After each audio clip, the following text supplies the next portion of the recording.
Okay, thanks for watching.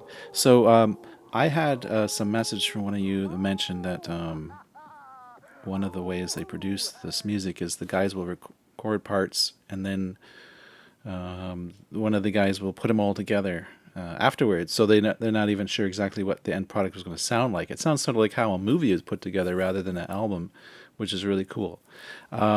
This song, my first impression was, well, that's very mainstreamish. As I was expecting, I did quickly have a glance at Wikipedia about the album and this song, and they mentioned it was a single, and it actually charted in the top 100, anyways, and so it's probably not common for this band to be on a top 40 radio or any kind of mainstream radio.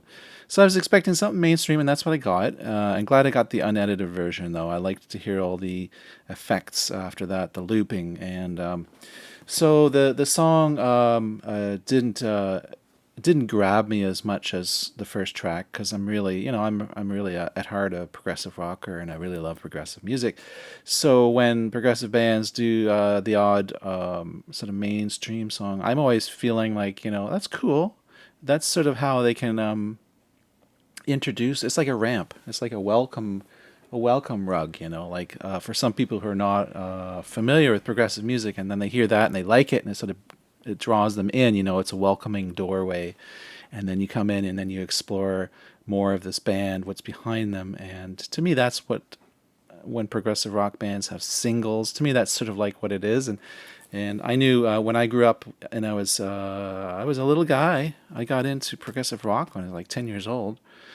So when some of my favorite bands like Steve Howe, of Yes, had Asia, and then Asia hit the scene and they were like number one, I was like, oh, I was reveling, and I thought, yeah, finally everyone sees my favorite band. They see my favorite progressive band in the mainstream. And but then again, but then again, that's it has to be just a doorway into it. So I enjoyed this song. I feel like I'm definitely gonna have to listen to it again to get more into it. I mean, it seemed like a kind of a common kind of a feeling song, sort of a ballady kind of, you know, it sounded great, but it's not really what I was expecting, and I have no less of an opinion of this band just because of that.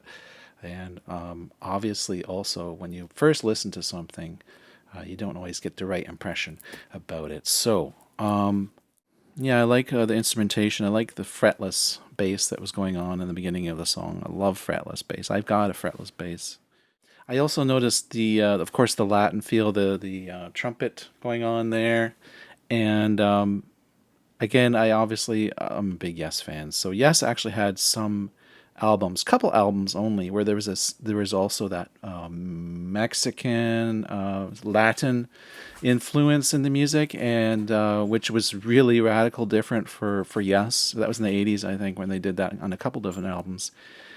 Big Generator, and also the latter album. I think they had a very almost a dance tune. It was almost like a Latin dance tune. It was very different for Yes, and I enjoy that coloration in Prague, and of course these guys they have a lot of that Latin influence, and also I notice they have always a acoustic guitar going on in the song, which I really dig. Spanish guitar, I should say, kind of Spanish guitar feel. So great song. Let's move on now. We're going to go on. I'm going to go right on to the next track, and but this video will end here, and that'll get posted very soon too.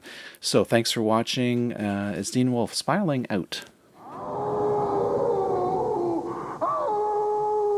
oh, oh, oh,